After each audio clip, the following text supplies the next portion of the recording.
കേരളത്തിലെ ജനങ്ങളുടെ മനസ്സിൽ നിന്ന് ഡിവൈഎഫ്ഐ എന്ന പേര് മായ്ച്ചു കളയാൻ കെ മുരളീധരൻ കണ്ടെത്തിയ വഴി ഗംഭീരമാണ്. ആശുപത്രികളിൽ പാവപ്പെട്ട മനുഷ്യർക്ക് ഉച്ചയ്ക്ക് വിതരണം ചെയ്യുന്ന പൊതിച്ചോറ് അങ്ങ് നിർത്തലാക്കി കഴിഞ്ഞാൽ ഡിവൈഎഫ്ഐ എന്ന പേര് അതോടെ ജനങ്ങൾ മറക്കും. ചില മാധ്യമങ്ങളെയും കൂട്ടുപിടിച്ച് അവരുടെ ഉള്ളിലെ ആഗ്രഹം ഡിവൈഎഫ്ഐ എന്ന പ്രസ്ഥാനം എങ്ങനെയും തകർക്കണം. കാര്യം ഈ നാട്ടിലെ ജനങ്ങൾക്ക് 10 പൈസയുടെ ഗുണമില്ലാത്തൊരു സംഘടനയാണല്ലോ യൂത്ത് കോൺഗ്രസ്. അങ്ങനെ ഒരു യൂത്ത് കോൺഗ്രസ് ഈ നാട്ടിലുണ്ടോ എന്ന് ഇപ്പോൾ ആർക്കും അറിയാൻ പോലും പറ്റുന്നില്ല. ഏതെങ്കിലും ഒരു കാര്യത്തിന് ഒരു സഹായവുമായി യൂത്ത് കോൺഗ്രസ് എന്ന സംഘടന സമൂഹത്തിന്റെ മുഖ്യധാരയിലേക്ക് വരുന്നത് നിങ്ങൾ കണ്ടിട്ടുണ്ടോ? ക്യാമറ ഫോട്ടോഷൂട്ടിന് വരാറുണ്ട്.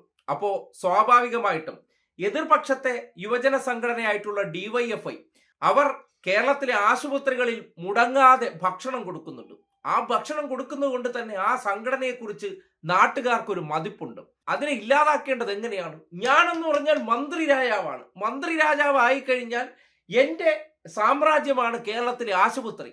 അവിടുത്തെ അധികാരം മുഴുവൻ മന്ത്രിക്കാണ്. ആ മന്ത്രി ഒരു കൽപ്പന ഇടുകയാണ്, അവിടെ പൊതിച്ചോറ് ബാനറും കൊടിയും കെട്ടി കൊടുക്കാൻ പാടില്ല അത്രേ. കേരളത്തിലെ ഒരു മനുഷ്യനും പറഞ്ഞിട്ടല്ല ഡിവൈഎഫ്ഐ ആ ഒരു നന്മ പ്രവർത്തനം ആരംഭിച്ചത്.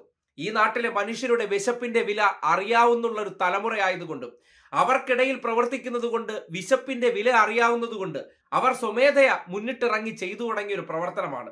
അതിനെ ജനം ഏറ്റെടുത്തു. അതിനെ ഇല്ലാതാക്കാൻ കമ്മ്യൂണിറ്റി കിച്ചൺ കൊണ്ടുവരും അത്രേ. ഡിവൈഎഫ്ഐ അല്ലെങ്കിൽ ഒരു സംഘടനയുടെയും പേര് വേണ്ട എന്ന് പറയുമ്പോൾ ഉള്ളിലിരിപ്പ് എന്താണെന്ന് കൃത്യമായി വ്യക്തമാണ്. ഇന്നലെ ആലപ്പുഴയിൽ പറഞ്ഞ വാചകം ഇന്നും അദ്ദേഹം ആവർത്തിക്കുന്നത് കേട്ടു. ഉടനടി മാപ്രകൾ പറയുകയാണ്. കടുപ്പിച്ച് മുരളീധരൻ എത്ര. ഞാൻ ഹോസ്പിറ്റലിൻ്റെ അകത്തുള്ള അധികാരം മന്ത്രിക്കാണ്, ഡിവൈഎഫ്ഐക്ക് അല്ല. പുറത്ത് ചെയ്തോട്ടെ, അകത്ത് ഞങ്ങൾക്ക് ഉത്തരവാദിത്തമുണ്ട്.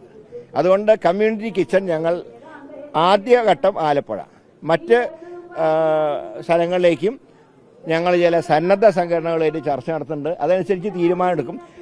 ഒരു കാരണവശാലും ഹോസ്പിറ്റൽ വളപ്പിൽ ആരും കയറാൻ സമ്മതിക്കില്ല, ഒരു പാർട്ടീനെയും. അവിടെ രാഷ്ട്രീയ പ്രവർത്തനം അതിന്റെ അകത്ത് വേണ്ട, പുറത്തുനിന്ന് എന്ത് വേണമെങ്കിലും അതിന് കൊടുക്കുകയാണെങ്കിൽ പാർട്ടിയുടെ പേരും കൊടിയും വെച്ചിട്ടല്ല. അത് പ്രശ്നമുണ്ട്, തെറ്റാണത്. അങ്ങനെ തെറ്റാണ്, അത് സർക്കാർ സമ്മതിക്കില്ല. അത് ഞാൻ പറയാം, രാഷ്ട്രീയ പാർട്ടികളുടെ ബേസിലല്ല സഹായിക്കേണ്ടത്. ഒരു കാരണവശാലും ഹോസ്പിറ്റലിനകത്ത് സമ്മതിക്കില്ല. അത് തന്നെ ആ തീരുമാനം UDF സർക്കാരിന്റെ തീരുമാനമാണ്. ഞങ്ങൾ ഇംപ്ലിമെന്റ് ചെയ്യും, സംശയമൊന്നും വേണ്ട. രാഷ്ട്രീയ പ്രവർത്തനം ഒരുപാട് കാര്യങ്ങൾ, ഇതിന് രാഷ്ട്രീയ പ്രവർത്തനം നല്ലതാണ്. ഞങ്ങളുടെ കമ്മ്യൂണിറ്റി കിച്ചണിലേക്ക് സാധനം തന്നോട്ടെ, ഞങ്ങൾ കൊടുത്തോളാം. ഡിവൈഎഫ്ഐ, സേവാഭാരതി, യൂത്ത് കോൺഗ്രസ് അങ്ങനെയൊന്നും ഭക്ഷണം കൊടുക്കുന്ന കാര്യത്തിൽ വേണ്ട. ഞാൻ പറയാം, ഈ ഇടത് കൈ ചെയ്യുന്ന വലത് കൈ അറിയാൻ പാടില്ല എന്നാണ് ശാസ്ത്രം. എന്ത് കടുപ്പീര്! ഈ നാട്ടിൽ എന്ത് വേണം എന്ത് വേണ്ട എന്ന് തീരുമാനിക്കുന്നത് ജനങ്ങളാണ്. എന്ത് ജനങ്ങൾക്ക് വേണ്ട എന്ന് അവർ തീരുമാനിക്കുന്നു, അവരത് ഇഗ്നോർ ചെയ്യും. അല്ലാതെ തൽക്കാലത്തേക്ക് ഒരു കസേരയിലേക്ക് ജനം തെരഞ്ഞെടുത്തിരുത്തിയ വ്യക്തിക്ക് ഈ നാട്ടിലെ തമ്പ്രാനാണ്, രാജാവാണെന്നൊക്കെ അങ്ങ് വിചാരിക്കുന്നുണ്ടെങ്കിൽ അതൊക്കെ വിഡ്ഢികളുടെ സ്വർഗത്തിലിരിക്കുന്ന ചിലർക്ക് മാത്രം ചിന്തിക്കാൻ കഴിയുന്ന കാര്യമാണ്. അതുകൊണ്ട് കെ മുരളീധരൻ ഇമ്മാതിരി ഓലപ്പാമ്പെടുത്ത് കാട്ടിയാലോ, പൊതിച്ചോറ് എന്ന സംവിധാനത്തിനെ ഇല്ലാതാക്കിക്കൊണ്ട് കമ്മ്യൂണിറ്റി കിച്ചൺ വഴി കൊടുക്കുമെന്ന് പറഞ്ഞാൽ, വയനാട് ജനങ്ങളുടെ പണം പിരിച്ച് കല്ലിട്ടിട്ട് എത്ര മാസമായി? ഇതുവരെ ഒരു കല്ലെടുത്ത് അതിന്റെ മുകളിൽ വെച്ചോ? വയ്ക്കാൻ പറ്റിയിട്ടില്ല. അവിടെ നിന്ന് നിങ്ങൾക്ക് ചിന്തിക്കാം, കമ്മ്യൂണിറ്റി കിച്ചൺ തുടങ്ങി ഞങ്ങൾ കൊടുക്കുമെന്ന് പറഞ്ഞാൽ കൊടുക്കുമോ എന്നതിന് ഒന്ന് വയനാടേക്ക് മാത്രം നോക്കിയാൽ മതി. അതുകൊണ്ട് നാക്കുകൊണ്ട് ഡയലോഗ് അടിച്ച് ഭരിക്കാമെന്ന് കരുതുന്നിടത്ത് ഡിവൈഎഫ്ഐ എന്ന സംഘടന ഡയലോഗിലല്ല, പ്രവൃത്തിയിലാണ്. ആ പ്രവൃത്തിയാണ് നിങ്ങളെ അസ്വസ്ഥപ്പെടുത്തുന്നതെങ്കിൽ അത്തരം പ്രവൃത്തികൾ തുടർന്നുകൊണ്ടേയിരിക്കും.